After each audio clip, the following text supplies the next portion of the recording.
Ustaz Mukarram Ustaz Toha hafizahullah taala wa ra'ah. Mudah-mudahan beliau senantiasa dipanjangkan umurnya oleh Allah, diberkahi umurnya oleh Allah, dijaga dan dilindungi oleh Allah dari segala macam keburukan, dari segala macam makar, dan mudah-mudahan terus bisa membimbing kita semua di atas jalan yang kita berada di dalamnya saat ini sampai akhir hayat kita insyaallah. Juga yang kami muliakan sahibatul fadilah al-mukarram, guru kita semua Al-Ustaz Denny hafizahullah taala wa ra'ah, yang banyak berbagi dan mengajarkan kepada kita tentang spirit perjuangan, tentang spirit pergerakan.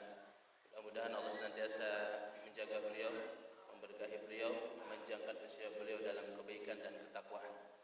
Dan juga kepada semua yang hadir, jamaah i'tikaf, jamaah yang sedang memburu kemuliaan Lailatul Qadar. Mudah-mudahan perjuangan kita hingga hari ini dilihat, dicatat, disaksikan oleh Allah Subhanahu wa taala, dan mudah-mudahan kita dipantaskan paling tidak menjadi bagian dari orang-orang yang disebut sebagai para pembela agama Allah, pejuang agama Allah, penegak risalah Allah di atas muka bumi ini. Amin ya rabbal alamin. Ini ada dek-dek terus namanya teh. Calik di dia itu subhanallah. Kang Denny menugaskan kami pada kesempatan kali ini untuk hadir di dalam acara yang sangat mulia ini, acara i'tikaf, dan kita berada di penghujung bulan Ramadan, malam ganjil terakhir daripada Ramadan di tahun 1445 Hijriah ini, dan kita sama-sama berharap ada karunia Allah diturunkan untuk kita, baik secara pribadi, keluarga maupun negara kita. Allah karuniakan sebuah kenikmatan yang tidak ada duanya, kenikmatan yang nilainya lebih baik daripada 1000 bulan, kenikmatan yang bisa menjadi lompatan besar bagi kita di dalam meraih apa yang kita tuju, yang kita cita-citakan. Sungguh kita perlu untuk berkaca dan muhasabah diri. Ada apa gerangan hingga berpuluh-puluh tahun lamanya kita tidak sampai kepada apa yang kita niatkan, kepada apa yang kita cita-citakan, kepada apa yang dicita-cita juga orang tua kita. Mengapa begitu lama futuhat yang kita impikan, yang kita selalu baca ayatnya, senantiasa kita tadabburi ayat-ayatnya? Ada apa gerangan sehingga umat Islam bangsa Indonesia belum dipantaskan, dilayakkan untuk mendapatkan karunia futuh dan falah ini? Karena bagi Allah semuanya sangat mudah. Bagi Allah sangat mudah untuk membulak-balikan keadaan. Allah Subhanahu wa taala berfirman, a'udzu billahi minasyaitonir rajim, qulillahumma malikal mulki tu'til mulka man tasha wa tanzi'ul mulka mimman tasha wa tu'izzu man tasha wa tudhillu man tasha biyadikal khair innaka ala kulli syai'in qadir. Mudah bagi Allah untuk memberikan kekuasaan atau mencabut kekuasaan. Mudah bagi Allah untuk menjadikan semuanya tunduk kepada syariat Allah, tunduk kepada kekuasaan Allah, tunduk kepada hukum Allah. Mudah bagi Allah untuk melenyapkan semua orang-orang zalim di atas muka bumi ini. Mudah bagi Allah mengazab semua orang-orang yang kufur kepadanya hanya dalam waktu hitungan 1 detik. Mudah bagi Allah semua itu diberikan. Tetapi dunia ini adalah sunnah daripada alam semesta ini adalah sunnah ikhtiar, sunnah berproses, sunnah bermujahadah, sunnah berjuang. Hatta Nabi kita yang mulia sallallahu alaihi wasallam untuk sampai kepada apa yang disebut dengan Fathu Makkah, pembebasan kota Mekah tidak instan. 13 tahun lamanya di kota Mekah Al-Mukarramah, berkorban harta, berkorban raga, berkorban jiwa, berkorban nyawa. Istrinya Khadijah binti Khuwailid habis harta bendanya. Bahkan Siti Khadijah, Sayyidatuna Khadijah berkata kepada Rasulullah sallallahu alaihi wasallam, seandainya aku sudah mati dan perjuangan ini masih membutuhkan bagian daripada hartaku, galilah kuburku, ambil tulang belulangku, seandainya dia bermanfaat untuk perjuangan ini. Habis semua. Itu adalah Rasul yang mulia sallallahu alaihi wasallam. Perjuangan untuk sampai hilangnya fitnah, tegaknya syariat Allah di atas muka bumi, itu butuh sebuah perjuangan, butuh sebuah mujahadah, tidak mudah. Seandainya ada orang yang pantas untuk mendapatkan segala sesuatu dengan instan, itulah Rasulullah sallallahu alaihi wasallam. Tetapi bahkan kita mendapatkan di dalam tarikh bagaimana ketika Nabi sallallahu alaihi wasallam hijrah dari Mekah ke Madinah, apakah semudah ketika beliau diangkat Isra dan Mi'raj? Tidak. Padahal ini adalah Nabi, adalah Rasul. Sangat mudah seharusnya kalau mau hijrah tinggal berangkat, tinggal pergi. Tinggal dikasih lagi buruk oleh Allah Subhanahu wa taala, langsung berangkat, langsung pergi. Atau bahkan tanpa buruk sekalipun Nabi tinggal langsung disampaikan ke Madinah. Atau bahkan tidak perlu ke Madinah terlebih dahulu. Bisa jadi langsung Mekah dirubah, ditundukkan hatinya oleh Allah Subhanahu wa taala. Sebagaimana yang terjadi kepada kaumnya Nabi Yunus alaihissalam. Yunus alaihissalam keluar dari perut ikan paus, ikan hiu, kemudian kembali kepada kaumnya. Dia dapati kaumnya sudah dalam keadaan beriman kepada Allah Subhanahu wa taala. Tetapi kemudian Nabi kita yang mulia ketika akan hijrah, Nabi mendatangi Abu Bakar sembunyi-sembunyi. Nabi tinggalkan tempat tinggalnya, rumahnya sembunyi-sembunyi. Nabi minta kepada Ali bin Abi Thalib untuk menggantikan posisi Nabi di tempat tidurnya sebagai siasat strategi agar orang-orang kafir Quraisy yang terus mengawasi rumah Nabi menyangka Nabi masih ada di dalam rumah. Itu strategi Nabi. Sampai kemudian datang kepada Abu Bakar ingin menyampaikan informasi bahwa kita akan hijrah, itu pun pelan-pelan secara rahasia Nabi sampaikan. Sampai kemudian Abu Bakar mengatakan, ya Rasulullah, kalau yang kau maksud harus keluar adalah anakku Asma, anakku Abdullah, maka mereka jaminanku aman ya Rasulullah. Artinya tidak perlu ada yang dirahasiakan karena mereka sudah satu frekuensi dengan kita. Ini luar biasa kalau keluarga-keluarga kita ini seperti keluarga Abu Bakar As-Siddiq. Sudah satu frekuensi semuanya. Suami, istri, anak sudah satu frekuensi. Satu frekuensi itu apa? Satu nafas, satu pengertian, sudah surti, enggak ada lagi yang dirahasiakan. Semua sudah mengerti tentang tujuan hidup, tentang tugas hidup, tentang misi hidup. Itu yang dicontohkan oleh sahabat mulia Abu Bakar As-Siddiq. Abu Bakar menjamin mereka aman ya Rasul. Maka akhirnya Rasul menyiapkan strategi untuk pergi hijrah ke Madinah. Semua sahabat sudah pergi, tinggal Nabi dengan Abu Bakar dan beberapa sahabat lainnya. Apa yang dilakukan oleh Nabi ketika akan hijrah ke Madinah? Nabi tidak mentang-mentang Nabi kemudian asal pergi. Nabi tidak mentang-mentang Rasul yang pasti dijaga oleh Allah kemudian tidak pakai strategi, tidak pakai taktik, tidak pakai perencanaan. Bahkan perencanaan Nabi begitu sempurna. Dibahas semuanya dengan detail dengan Abu Bakar As-Siddiq. Akhirnya dibuatlah tugas. Abdullah, jadilah mata dan telinga kami. Dengarkan apa yang dibicarakan oleh para pemuka Darun Nadwah. lihat apa yang mereka lakukan, sampaikan kepada kami. Asma, tugasmu adalah menyiapkan makanan, akomodasi. Selama kami bersembunyi, kamu yang siapkan segala jenis kebutuhan-kebutuhan kami. Dipanggil lagi pembantu Nabi, namanya adalah Amir bin Fuhairah. Amir bin Fuhairah, tugasmu adalah menutup jejak. Bawa gembalaan kambing, tutup jejak kami kalau kami sudah mulai keluar menuju Madinah. Dipanggil lagi temannya Abu Bakar, Abdullah bin Uraikid. Tugasnya apa? Kita enggak boleh pakai jalur yang normal. Kita pergi ke Madinah pakai jalur yang lain agar orang-orang kafir Quraisy tidak bisa mengikuti jejak kita. Coba bayangkan.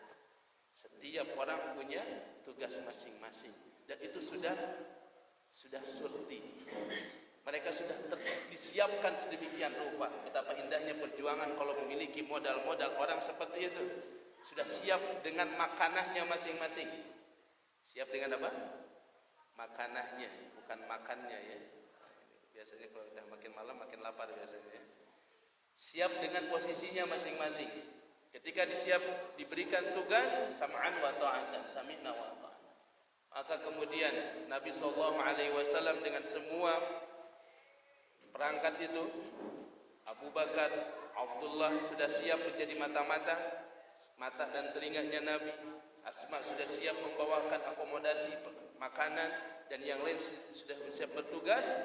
Nabi kemudian juga melakukan strategi ketika akan pergi ke Madinah. Kalau kita lihat dalam peta, posisi Madinah ada di mana? Posisi Madinah ada di mana? Ini Mekah. Madinah ada di mana? Barat atau timur? Hah? Bukan barat, bukan timur. La syakiyah wala kadhibiyah. Utara atau selatan? Utara. Sisinya adalah utara. Jadi kenapa kita kiblatnya ke mana? Ke barat, karena posisi kita di timur. Akhirnya ke barat, ke arah Mekah. Kalau posisi Madinah ke Mekah selatan, Mekah ke Madinah ke utara. Ketika Nabi akan pergi ke Madinah, Nabi masih pakai strategi. Apa strategi yang dilakukan oleh Nabi? Nabi pergi ke arah Gua Thur, membelakangi dulu Madinah. Tidak langsung ke arah utara, tapi Nabi ke arah selatan dulu. Ke arah selatan, itu pun dengan tadi ditutupi jejaknya oleh Abdullah bin Uraikid agar tidak diketahui. Sudah dikecoh, tidak langsung ke arah utara, juga ada bagian yang menutup jejak Nabi. Kemudian Nabi tinggal di sebuah gua, namanya Gua Thur. Apa arti semua ini, Bapak dan Ibu yang dimuliakan Allah? Apa arti semua ini? Kenapa tidak Allah langsung angkat saja Rasulnya ke Madinah? Kenapa tidak dibuat mudah saja pergi hijrah langsung tanpa harus bersusah payah sedemikian rupa? Inilah arti daripada sunnah perjuangan. Bahwa ternyata untuk mencapai sebuah cita-cita besar ada perjuangan, ada mujahadah, ada pengorbanan, dan situlah kenikmatan berjuang. Ada perang, ada mati syahid di dalamnya. Kalau semuanya serba instan, maka tidak ada perjuangan, tidak ada pengorbanan, tidak ada nikmatnya menjadi syuhada. Disinilah kita berkaca dengan keadaan kita. Kita berkaca, bercermin daripada apa yang dilakukan oleh Rasul yang mulia sallallahu alaihi wasallam. Bahkan di bulan Ramadan, pertama kali angkatan bersenjatanya Rasul sallallahu alaihi wasallam, perang pertama yang terjadi di dalam kehidupan Rasul sallallahu alaihi wasallam terjadi waktu bulan Ramadan yang disebut sebagai Yaumul Furqan, Yaumul Taqal Jam'an, hari pemisah antara orang muslim orang kafir, disebut dengan perang Badar. Coba bayangkan hadirin yang dirahmati Allah. Kalau Allah mau, sudah langsung dimenangkan peperangan itu, tidak perlu susah payah. Kalau sunnah daripada kemenangan ini adalah instan, enggak perlu ada pasukan Badar sampai berkorban, enggak perlu ada pasukan Badar harus berjuang berperang melawan 1000 orang-orang kafir Quraisy. 313 muslim lawan 1000 orang kafir Quraisy. Sampai Nabi dikisahkan pada waktu perang Badar itu, karena Nabi khawatir kalau kaum muslimin kalah, dan ini adalah bagian daripada sesuatu yang tabi'i, sesuatu yang sifatnya manusiawi, merasa khawatir kalau seandainya jumlah kaum muslimin yang sedikit 313 berhadapan dengan jumlah kaum musyrikin yang banyak 1000 orang, ditambah persenjataan kaum muslimin yang seadanya karena tidak niat perang, sedangkan orang kafir Quraisy keluar dari Mekah betul-betul berniat untuk perang. Sampai-sampai Nabi apa? Sampai-sampai Nabi mendesak Allah dalam doanya. Terkenal dalam sebuah hadis bagaimana Nabi sampai mengangkat kedua tangannya dalam berdoa. Sekian lama mengangkat tangannya sampai-sampai ridanya selendang Nabi terjatuh. Lihat betapa sungguh-sungguhnya Nabi di dalam memohon meminta kepada Allah Subhanahu wa taala di malam akan terjadinya perang Badar, malam ke-17 Ramadan. Nabi mengangkat tangannya, Allahumma ya mughitsu aghithna, Allahumma ya mughitsu aghithna, Allahumma in tuhlak hadhihi al-'isabah falan tu'bad abadan ba'dal yaum. Wahai Allah yang Maha Penolong, tolong kami ya Allah.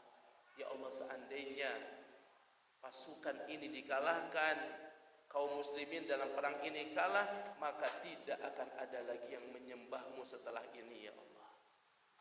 Tidak akan sampai Islam ke bumi Indonesia, tidak akan sampai Islam ke berbagai penjuru dunia seandainya pada waktu perang Badar kaum muslimin kalah. Nabi tidak lantas merasa karena seorang nabi pasti dijamin ditolong Allah, akhirnya dahlah kita perang, gak usah khawatir kita bakal menang. Tidak begitu. Itu level Nabi. Lalu level kita seperti apa dalam berdoa kepada Allah? Level kita yang tidak dapat jaminan apa-apa, yang tidak maksum, yang doa kita wallahu alam akan didengar atau tidak oleh Allah, yang usaha kita masih pas-pasan, lalu kita bahkan dalam berdoa pun tidak sungguh-sungguh.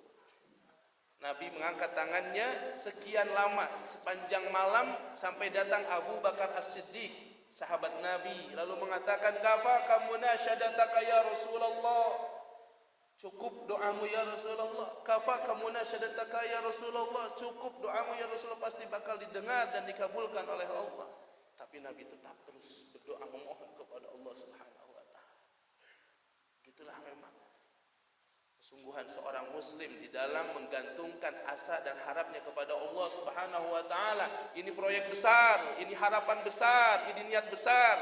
Tidak bisa hanya dilakukan dengan pengorbanan yang kecil, usaha yang asal-asalan, yang hanya sambil lalu tidak mungkin pernah kita bisa dapatkan. Selevel Nabi dan para sahabat sedemikian hebat di dalam mengusahakan cita-citanya. Lalu seperti apa seharusnya kita yang jauh jarak kita dengan Nabi yang mulia sallallahu alaihi wasallam. Sampai pada akhirnya besoknya Allah bantu nabinya, Allah kabulkan doa nabinya. Apa kata Allah dalam surah Al-Anfal? Ittastaghitsuna rabbakum fastajaba lakum anni mumiddukum bi alfin minal malaikati murdifin. Kata Allah, ingatlah ketika engkau memohon dengan sangat kepada Allah Tuhanmu, fastajaba lakum, maka Allah mengabulkan doamu, anni mumiddukum bi alfim minal malaikati murdifin, aku turunkan 1000 malaikat yang turun secara berduyun-duyun membantu pasukan Badar.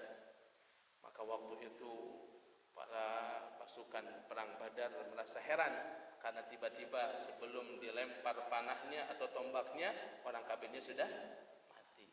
Ya. Tiba-tiba datang orang kafir mau membunuh orang muslim, tiba-tiba dia terpental. Kenapa? Ada pasukan malaikat. Yang diturunkan baru berapa? 1000 malaikat. Kalau Lailatul Qadar yang turun berapa malaikat? Kira-kira? Yang Lailatul Qadar ini malam Lailatul Qadar yang turun malaikat berapa kira-kira Bapak Ibu? Coba lihat, mungkin kanan kiri kita sudah ada malaikat, coba lihat. Cek coba lihat. Kalau yang belakang malaikat Ijrail kalau tidak salah itu. Ya.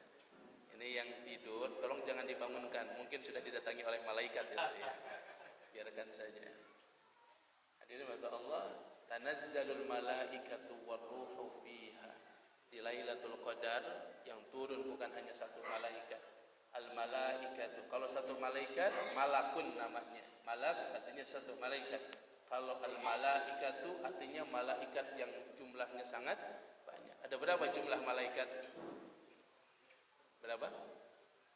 70.000. Masya Allah. Banyak atau sedikit? 70.000 banyak atau sedikit? Ada yang tahu lagi yang lain selain 70.000? Jawabannya berapa? Nah, coba lagi ngitung-ngitung berapa? Gak apa-apa, nggak usah malu, nggak ada dosa kalau salah juga. Berapa lagi? Berapa? 10 apa? 10.000. Kenapa jadi kurang lagi ini? 70.000 udah banyak, ini 10.000. Berapa jumlah malaikat? 70.000 dari mana, Pak? 70.000 itu disebutkan tentang para malaikat yang masuk ke dalam Baitul Ma'mur. Di atas Ka'bah itu ada Baitul Ma'mur dan setiap harinya ada 70.000 malaikat masuk ke dalamnya dan tidak keluar lagi. Tidak keluar lagi. Setiap hari masuk 70.000, bukan jumlahnya 70.000, tapi setiap hari yang masuk 70.000 dan tidak keluar lagi. Berarti jumlahnya ada berapa? Tak terhingga. Kalau 10.000 dari mana dalilnya ini? Pokoknya asal enak aja lah ya. Jumlah malaikat tidak terhingga, Bapak Ibu. Jumlah malaikat tidak terhingga dan mereka adalah para utusan Allah. Sebenarnya kita para utusan Allah di muka bumi, jangan khawatir. Modal kita ini yakin, modal kita ini iman, modal kita ini sam'an wa ta'atan, modal kita ini taslim, modal kita ini tunduk, tidak banyak bertanya seperti Bani Israel, tidak banyak mengeluh seperti Bani Israel. Allah akan menangkan kita. Kenapa? Karena memang hakikatnya kemenangan bukan karena kepintaran kita, bukan karena kecerdasan kita, bukan karena keahlian kita. Kapan ada cerita peperangan kaum muslimin jumlahnya lebih banyak, selalunya lebih sedikit daripada orang-orang kafir Quraisy? Karena dimenangkannya bukan karena semata-mata keahlian dan kemampuan kaum muslimin, tapi karena pertolongan Allah Subhanahu wa taala. Makanya nanti sampai juga pertolongan ketika disebut dengan Fathu Mekah, Allah katakan dalam bentuk idza jaa nasrullahi wal fath. Ketika datang nasrullah. Apa artinya nasrullah? Pertolongan Allah dan kemenangan. Jadi yang membawa kemenangan dan pertolongan itu siapa? Allah. Jadi kemenangan itu sesungguhnya adalah miliknya Allah. Yang menjadi milik kita adalah perjuangan kita. Kembali kepada tadi ketika bicara tentang malaikat hadirin, yang turun malaikat kata Allah di malam Al-Qadar ini, tanazzalul malaikatu warruhu fiha. Yang turun bukan hanya satu malaikat, tapi malaikat dalam jumlah yang sangat banyak. Di langit itu kata Nabi SAW, kalau kita lihat ke langit, ma fiha mawdi'u arba'i hasabi illa wa fihi malakun sajidun. Tidak ada jarak 4 jari di langit sana, melainkan setiap jarak 4 jarinya ada satu malaikat yang sedang sujud. Sedangkan langit ini tidak terbatas. Kalau langit-langit ada ujungnya, tapi kalau langit ada ujungnya tidak? Tidak ada. Jumlah malaikat begitu banyak. Nah, pada waktu Lailatul Qadar, pada malam ini nih, yang turun adalah jumlah malaikat yang sangat banyak, ditambah bukan hanya malaikat biasa yang turun, tapi warruhu fiha. Siapa warruhu fiha? Ruhul Qudus, malaikat Jibril alaihissalam. Maka disebut Lailatul Qadar itu maknanya adalah Lailatul Dayyiq, malam yang sangat sempit. Kenapa disebut malam sempit? Karena pada malam ini sesak dengan malaikat yang turun membawa assalam, membawa keselamatan untuk kita, membawa kebaikan, keberkahan untuk kita semuanya. Hadirin yang dirahmati oleh Allah, maka ini adalah momentum bagi kita, baik secara pribadi maupun keluarga maupun jamaah. Kita ini para pejuang, kita ini para pengikut, ya. Sedangkan namanya pengikut hanya ngikut saja. Pertanyaannya, kenapa kendaraan ini tidak sampai ke tujuan, belum sampai ke tujuan? Apakah ya karena kitanya yang lambat, atau yang kemudian banyak ulang belongnya, atau apa? Inilah kesempatan kita muhasabah dan mendapatkan satu lompatan jauh lewat Lailatul Qadar. Karena ketika Allah mengatakan inna anzalnahu fi lailatul qadr, sesungguhnya kami turunkan Al-Qur'an pada Lailatul Qadar. Wa ma adraka ma Lailatul Qadar, tahukah kalian apa itu Lailatul Qadar? Allah menyebut Lailatul Qadri khairun min alfi syahr. Ini malam lebih baik daripada 1000 bulan. Artinya apa? Artinya lompatan kita bisa lompatan jauh 1000 bulan ke depan. Artinya dalam malam Al-Qadar ini, kenapa Nabi dan para sahabat memaksimalkan, memanfaatkan malam-malam ini dengan apa? Berkumpul di dalam masjid. Yang dikumpulkan bukan hanya sahabat, wa aiqadha ahlahu, dibangunkan keluarganya. Sudah cocok banget nih dibawa anak-anak nih, Masya Allah. Jadi bukan hanya kaum kolonial ya, kolonial. Kalau ini milenial ya, kalau yang belakang kolonial gitu, kolot maksudnya gitu ya. Jadi yang dilibatkan semua, bukan hanya orang tua tapi anak-anak. Itu dilakukan oleh Nabi yang mulia.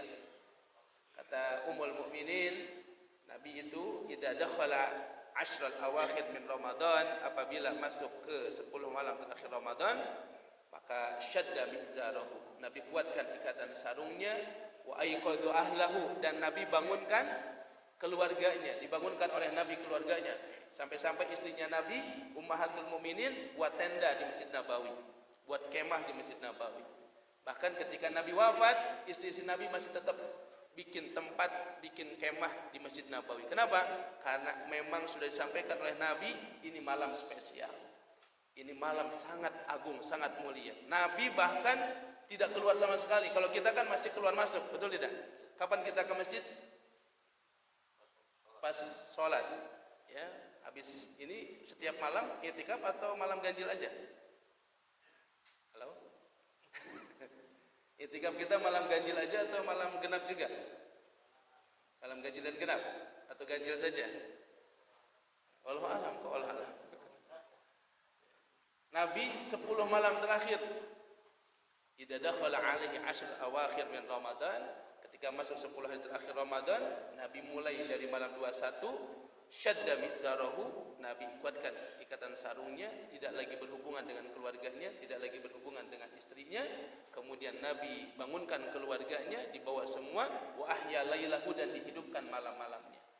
Kita masih minimalis, kita masih datang hanya di malam hari. Kadang itu pun kalau sekarang Masya Allah, Alhamdulillah luar biasa. Berarti ini dari Isya ya, dari Isya sampai nanti jam berapa? Sampai subuh. Ini siap on semua atau on off? On terus ya ini ya. Ini barusan tak ada yang off, on, off gitu ya. Memang luar biasa. Sesuatu yang besar butuh perjuangan, pengorbanan yang besar. Nah, tapi paling tidak kalau malam-malam ini kita hidupkan, 10 malam itu kita hidupkan, pasti dapat Lailatul Qadar. Saya ya wallahu alam berkeyakinan kalau kita hidupkan setiap malam di 10 malam terakhir Lailatul Qadar atau 10 malam terakhir Ramadan, kita pasti dapat Lailatul Qadar.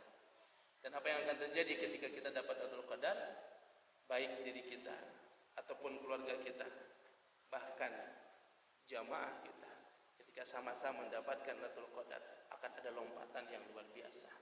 Akan ada perubahan yang dahsyat dalam kehidupan kita. Bukankah ini malam juga disebut sebagai Lailatul Taqdir, malam penetapan takdir? Malam penetapan takdir, takdir sanawi kata sebagian ulama. Takdir ditetapkannya 1 tahun ke depan apa yang akan terjadi kepada kita. Man hurima khairaha faqad hurim. Siapa yang terhalang daripada Lailatul Qadar, siapa yang tidak menghidupkan malam Lailatul Qadar, faqad hurima, maka sungguh dia terhalang daripada kebaikan.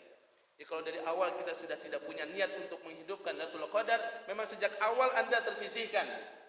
Sejak awal Anda tidak menjadi bagian daripada kafilah para pemburu Lailatul Qadar. Sejak awal Anda mahrum. Mahrum bukan marhum. Mahrum artinya apa? Terhalang daripada kebaikan. Maka itu yang dilakukan oleh Nabi. Nabi datang, para keluarganya, para sahabatnya juga dikumpulkan. Jadi kalau misalnya secara pribadi dan keluarga suka ada yang mengeluh, kenapa ya nasib saya masih begini? Susah terus, seolah-olah takdir tidak berpihak kepada saya, seolah-olah dari masalah kepada masalah dan seterusnya. Bisa jadi, mohon maaf Bapak dan Ibu mata Allah, kita pernah dengar Jibril alaihissalam berkata, "Syaqiya 'abdun dakhala Ramadan, tsumma salakha wa lam yughfar lahu." Kata Jibril, "Tolong aminkan ya Rasulullah, aku punya doa, tolong engkau aminkan." Dan doanya Jibril saat itu, doanya adalah merupakan doa yang buruk. Karena Jibril berkata, celaka seseorang. Celaka seseorang. Siapa wahai Jibril? Rajulun aw 'abdun dakhala Ramadan. Dia masuk kepada bulan Ramadan sampai selesai dan dia sama sekali tidak mendapatkan ampunan Allah. Sedangkan di bulan Ramadan Allah janjikan segala amalan yang bisa menggugurkan dosa. Sedangkan di 10 malam terakhir Ramadan lebih tinggi lagi, lebih luas lagi, Allah sajikan segala macam amalan yang bisa menggugurkan dosa. Termasuk ketika kita qiyam Ramadan itu bisa menggugurkan dosa. Nah, lalu kita keluar Ramadan dan tidak mendapatkan itu ampunan, maka kita masuk dalam doanya Jibril, syaqiyun, menjadi orang-orang yang celaka. Sehingga bisa jadi sepanjang tahun kemarin kok kita hidupnya seperti banyak masalah, seperti banyak hambatan. Maka bisa jadi di bulan Ramadan yang harusnya kita siapkan dengan amal-amal terbaik, pengorbanan terbaik, perjuangan terbaik, kita masih seperti orang pada umumnya, Ramadan ya Ramadan, lalu kita tidak ada amalan istimewa, sehingga setahun itu bukan kebaikan yang kita dapatkan, tetapi adalah kecelakaan. Nah, maka hadirin Allah, ini malam yang terakhir, malam ganjilnya, tapi kita masih punya satu malam lagi besok. Maka ini adalah peringatan buat saya dan buat kita semua. Kalau betul-betul kita serius ingin merubah diri kita, ingin merubah keluarga kita, atau bahkan lebih jauhnya merubah nasib perjuangan kita, maka kita tidak boleh biasa-biasa saja. Kita perlu memaksimalkan kesempatan ini. Kalau Nabi tadi ajarkan bagaimana Nabi berdoa kepada Allah dengan begitu sungguh-sungguh, sampai-sampai lidah Nabi, sampai-sampai selendang Nabi jatuh. Kapan kita terakhir khusyuk berdoa kepada Allah kayak begitu? Kapan Bapak terakhir doanya sampai nangis, Pak? Pas lagi banyak hutang atau lagi apa kira-kira? Kapan kita betul-betul meminta dengan sangat kepada Allah? Permintaan yang sangat dalam Al-Quran itu disebut dengan istighosah. Istighosah wala bulughaus, artinya apa? Memohon dengan sangat kepada Allah Subhanahu wa taala. Maka kalau di bulan Ramadan tadi kita di awal mendapati Nabi berperang, perang Badar, dan Nabi betul-betul di situ tampil, di situ Nabi ikut berjuang berperang. Kapan akhirnya Allah berikan futuh? Futuh yang Allah turunkan pasti di waktu yang dipilih oleh Allah, di tempat yang dipilih oleh Allah. Ini perjalanan suci, maka tempat yang dipilihnya pun tempat yang suci. Orang yang dipilih untuk menjadi bagian daripada futuhat ini pun adalah orang-orang yang telah disucikan. Makanya kalau kita menafsirkan ayat la yamassuhu illal mutahharun, bukan hanya sekedar masalah fikih, bukan hanya tentang masalah boleh tidak boleh pegang mushaf dalam keadaan apa?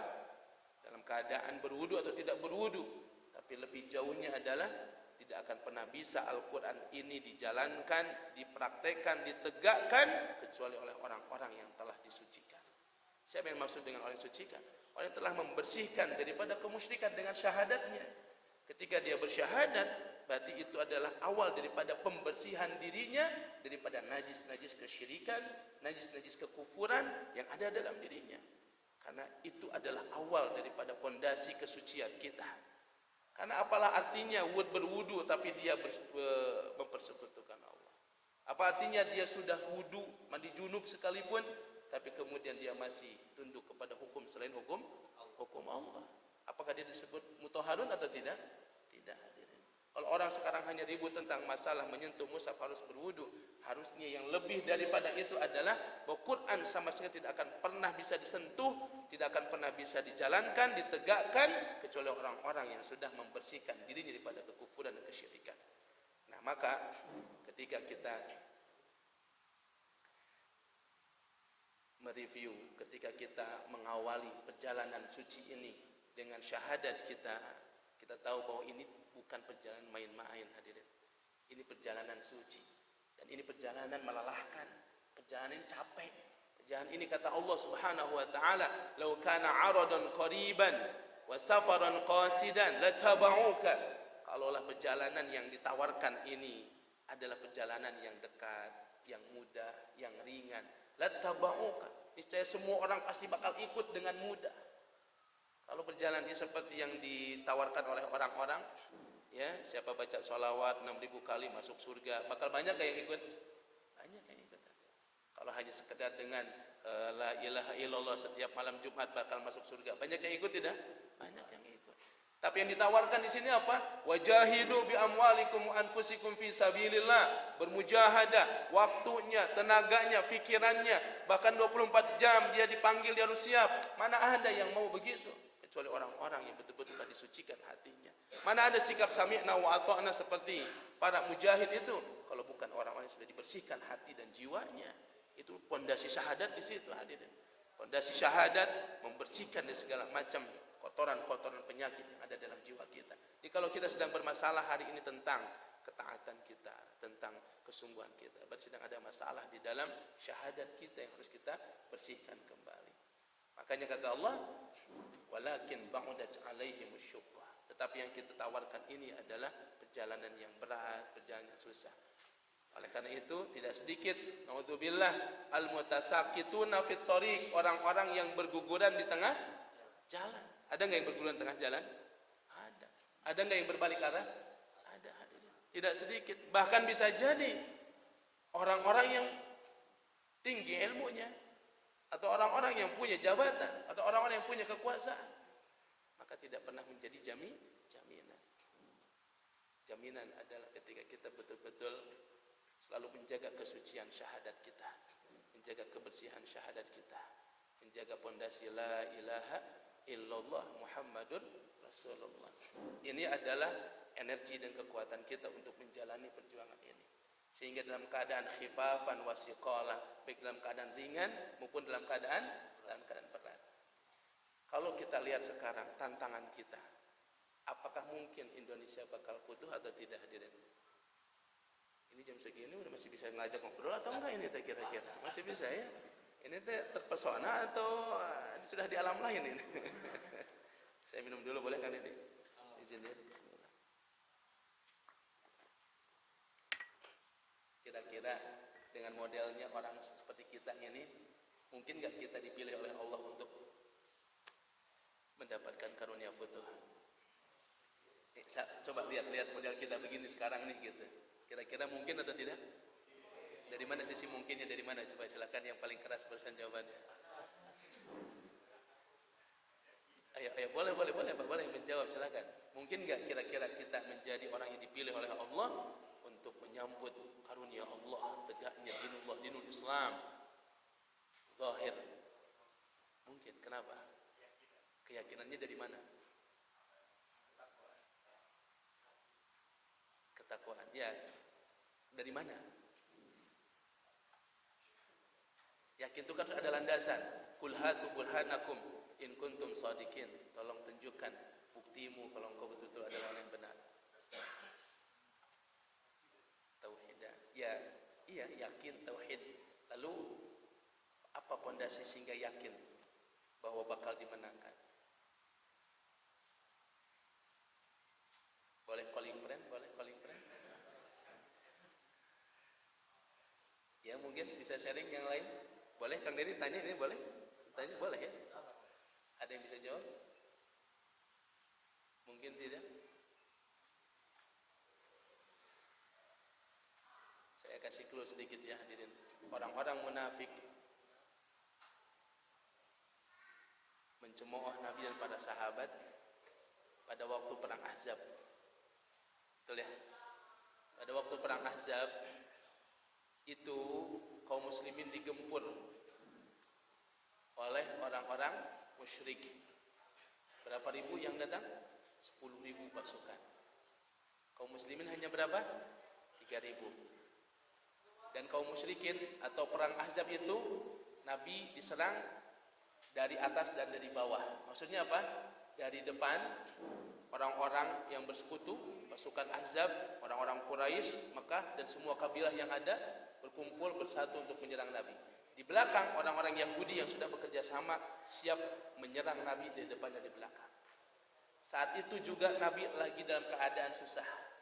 Jangankan buat memenuhi kebutuhan persenjataan perang, bahkan untuk makan pun Nabi hanya dikasih jatah. Para sahabat pada waktu perang Ahzab, jatah makan mereka, ada yang tahu berapa banyak? Satu jari ini dicelupkan ke samin. Tahu samin, Pak? Apa samin? Minyak diangkat, dicelupkan lagi ke gandum, lalu dijilat. Itu makanannya para sahabat setiap hari. Lalu tiba-tiba ketika menggali parit, oh Masya Allah, ini pada pejuang kita ya, alhamdulillah. Silakan.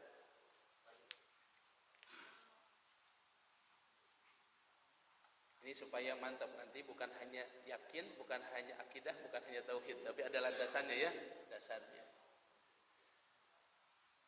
Dalam keadaan seperti itu, Pak, dalam keadaan kelaparan, sampai Nabi bikin ikat batu di perutnya, Pak. Saking kelaparan, Nabi ikat batu di perutnya. Silakan kalau yang mau nyoba ya, ikat batu pas lagi lapar. Nabi pernah ikat batu, Pak.